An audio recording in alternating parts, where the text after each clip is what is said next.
Dans une timeline, lorsqu'on veut sélectionner plusieurs segments, on clique dans la zone grise et on encercle les segments qu'on veut couvrir.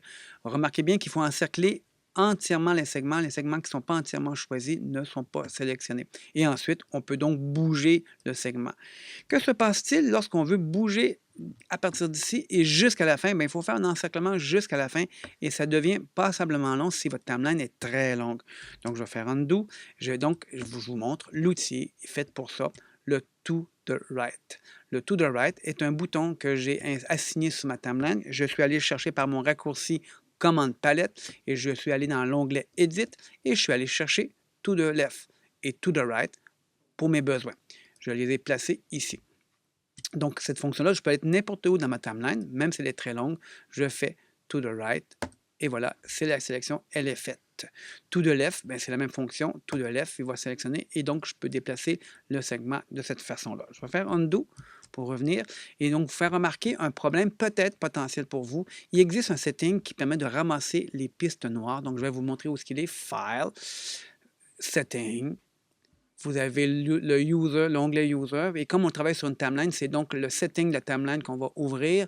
Setting Timeline, l'onglet Edit, le Select Filler with Segment Tool peut être un problème ou un avantage selon vos besoins. Je vais le cocher pour que vous puissiez voir à quoi ça sert.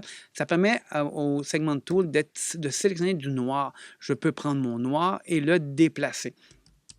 Donc, lorsqu'on fait un To the Right, il va donc ramasser aussi le noir parce que le noir commence ici. Donc, c'est un peu déroutant de déplacer des segments, mais de voir le noir suivre, mais ça ne rajoute rien.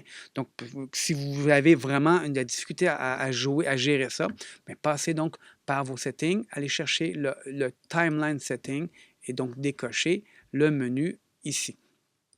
À ce moment-là, vous aurez plus de facilité de travailler. Qu'est-ce que les pros, avant de parler des pros, j'avais parlé des débutants, les erreurs des débutants, mais c'est toujours à gauche. C'est la non-sélection des pistes. Donc, si je fais To the Right, bien naturellement, je ne ramasse pas ce qui est sur V2 et donc je peux créer des problèmes dans ma timeline, surtout si j'ai une timeline extrêmement longue. Donc, c'est toujours à être vigilant du côté des assignations des pistes. Je vais faire Undo, puis je vais donc vous montrer maintenant qu'est-ce que les pros font de plus que vous. Généralement, ils peuvent rajouter un nouvel outil de plus, le Select In et Out, que j'ai trouvé dans mon raccourci commande palette, dans mon onglet Edit. Je l'ai juste ici, juste en dessous, Select In et Out. Qu'est-ce que ça peut faire? Allons voir ça. Je vais donc faire une sélection entre ici et là. Et si j'utilise le bouton, il sélectionne les segments que je veux à l'intérieur. Donc, je peux déplacer avec ma flèche rouge. Par contre, j'en profite pour vous montrer un petit problème qui peut survenir. Si j'utilise ma flèche jaune, je déplace, il va refuser. Parce que Dragging Discontinuous Segment est seulement supporté avec la flèche rouge. Donc, je vais faire Undo. Et donc, la flèche rouge, je vais recommencer, vous puissiez bien voir. Je fais Sélection, flèche jaune, ce n'est pas choisi. Donc, il ne comprend pas comment il peut bouger ça sans bouger ça. Et c'est là que les professionnels, parfois, peuvent passer par le menu Timeline et aller chercher donc l'onglet Edit et choisir Select Filler with Segment Tool et donc ensuite pouvoir le faire. Donc, je recommence, je sélectionne. Là, il ramasse mon noir et je suis prêt à bouger. Vous me direz, mais oui, mais c'est fatigant, j'ai encore mon noir qui est ici. C'est là que les professionnels vont passer par l'autre outil que vous connaissez bien, l'outil de Add Edit. Je vais couper ma zone qui est ici. Allons-y, je vais le couper. Je coupe tout ça. Donc, si vous remarquez bien, j'ai fait une coupure dans mon noir.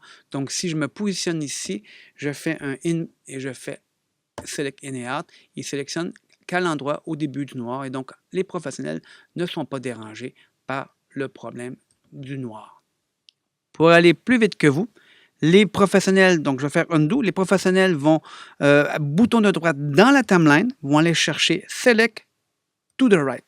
Si vous trouvez ça rapide, vous pouvez l'utiliser.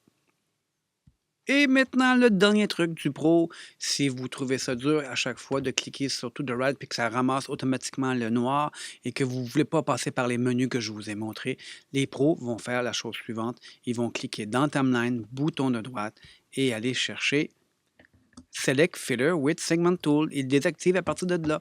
Donc, c'est beaucoup plus facile ensuite de cliquer To the Right et de l'activer ou de désactiver par le raccourci.